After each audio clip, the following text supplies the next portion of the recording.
The Nintendo 64 was made by the company Nintendo. The company Nintendo was founded in Kyoto, Japan on September 23, 1889. Nintendo started out by making playing cards by hand. And as they gained more popularity, Nintendo needed more hands to fill the demand. Throughout the next 60 years, Nintendo continued to grow as a playing card company. Throughout the 1960s, Nintendo set up love hotels, had taxi services, and manufactured vacuums. All of these extra ventures by Nintendo failed, besides one new venture, their toys that they had introduced during the 1960s. Gunpei Yokoi, an assembly line worker at Nintendo, had created a toy for fun called the Ultra Hand. It's a scissor-like toy with two suction cups at one end that could extend out by pushing the two handles together. The toy was put into production and became a massive hit in Japan. It sold over 1 million units, and it took Nintendo out of the financial trouble that it was having at the time. As Yokoi had a background of electrical engineering, and the Ultra Hand being a hit, Nintendo placed Yokoi into product development.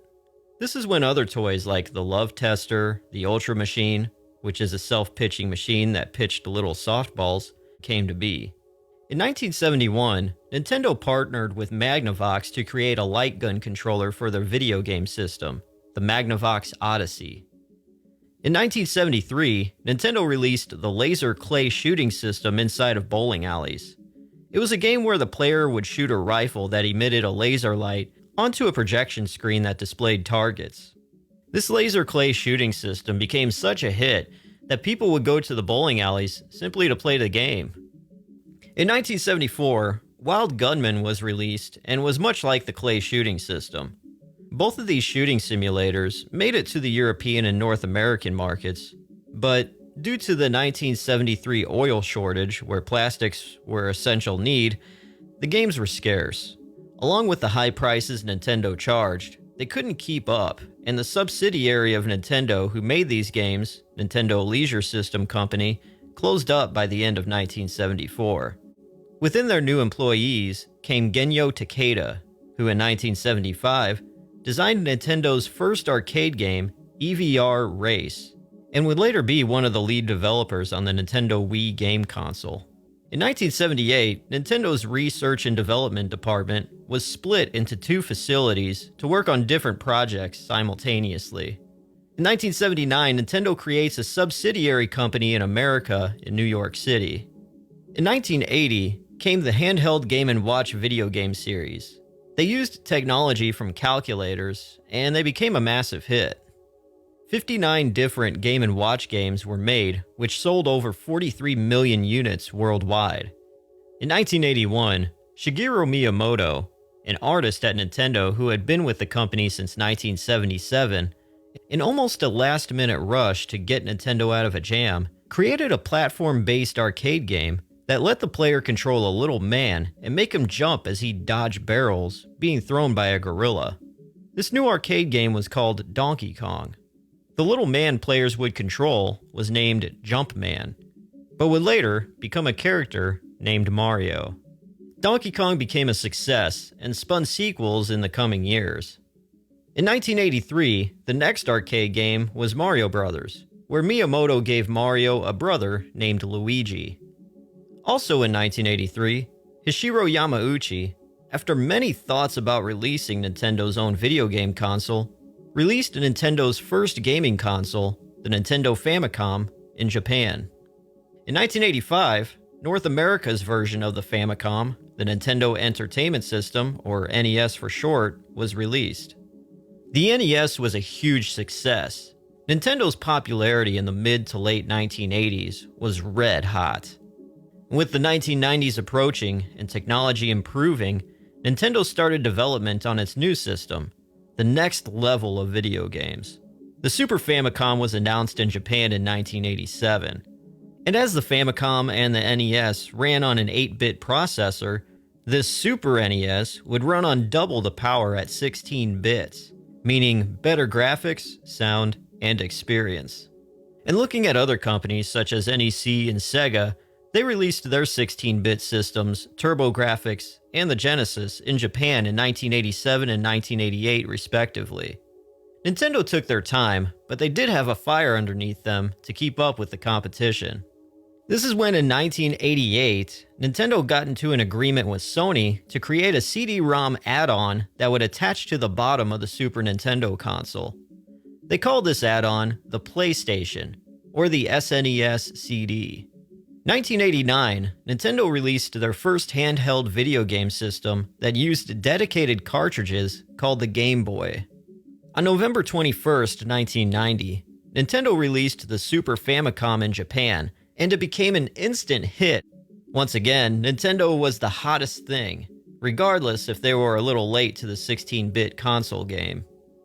In 1991, PlayStation, the CD add-on for the Super Nintendo, was set to be announced, but instead, Nintendo announced that they were working with Philips on their video game system, the Philips CDI instead. This caught Sony off guard, as they saw Nintendo letting Philips use their Nintendo properties for their games. The whole background between Nintendo and Sony at this time was that Nintendo secretly canceled the original contract they had with Sony as they looked over it again and realized that Sony would have much more control over Nintendo with what they could do with this PlayStation. After this, Nintendo wanted to go back into negotiations, but by 1992, Sony cut negotiations with Nintendo. With the PlayStation a bust, the idea of the next console was in Nintendo's heads. They needed a new direction. The Summer CES trade show in Chicago in 1992 saw the use of technology from Silicon Graphics, a company who developed 3D computer-generated effects. At Nintendo's booth, a newly hired man for Nintendo, Charles Martinet, was voicing Mario's 3D modeled head, greeting and talking to visitors as they walked by. Martinet would later become the voice for Mario in Super Mario 64, as well as every Mario game in the future. But at this moment, this was Martinet's first gig. As the attendees only saw a 3D Mario head, Martinet would talk to them in real time with Mario's voice. The headset would also line up with his facial movements. Now in 1992, this technology impressed everyone, and this was the beginning of the partnership between Nintendo and Silicon Graphics. Early 1993, Silicon Graphics was wanting to expand beyond what it was originally doing. What they did originally was make graphic 3D visuals for private companies, along with supercomputing. They were the ones who made the visuals for the dinosaurs in the movie Jurassic Park. What Silicon Graphics wanted to do next was to take their technology and move it into the mass consumer market. Without getting too technical, what they had created was a computer that could use less than half the power of other computers with the same amount of quality. This also meant that the technology would be much less expensive to mass produce. Their first idea was to take this supercomputer box and take it into the video game market and shop it around to different video game companies. The founder of Silicon Graphics, Jim Clark, found himself at his first stop, which was Sega of America. He met with Tom Kalinske, who was the CEO of Sega of America at the time. Tom was amazed with Jim's proposal and was all aboard. But after Sega of Japan heard all about it, they said no to the idea. So this is when Jim, in the early months of 1993, found him at the headquarters of Nintendo of America. After Jim's proposal to Nintendo, Nintendo's CEO at the time, Hiroshi Yamauchi, said yes. So the main parts of what Silicon Graphics brought to the table to Nintendo was something that they called reality immersion technology. Nintendo didn't have time to waste, as they needed to stay at the top of the video game market.